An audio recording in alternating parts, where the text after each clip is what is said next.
عاجل ورسمي. الحلم الأمريكي أصبح ممكن والمستحيل تبخر في لحظة واحدة.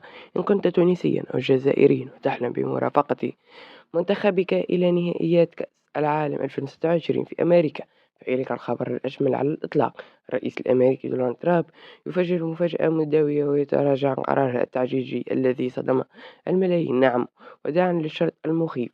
وأهلا بكم في بلاد العام سام. قبل ما نبداو كالعادة، اشترك في القناة وحط لايك على الفيديو وفعل الجرس لتوصلك كل أخبار كرة القدم التونسية والعالمية. وإذا تنجم تدخل القناة وتتفرج على فيديوهات القادمة.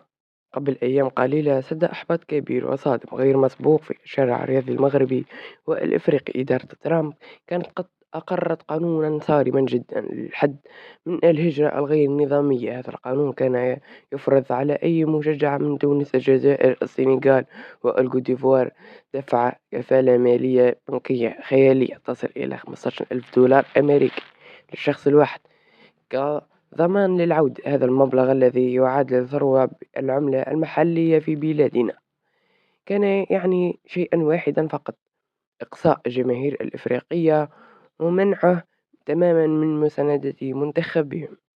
لكن الفيفا لم تقف مكتوفة الأيدي. ضغوطات هائلة ومفاوضات مكثفة جرت خلف الكواليس لتفادي مونديال صامت وباهت بدون الأجواء الإفريقية المجنونة. النتيجة استجابت إلى ترامب رسميا. وزارة الخارجية الأمريكية أصدرت بيان يعلن تعليق هذا الشرط المالي تماما للمشجعين المعنيين.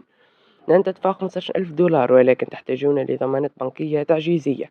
القانون تم تجميده وتعديله لتسهيل دخولكم بعد أن شمل الإعفاء في البداية اللاعبين والإداريين فقط.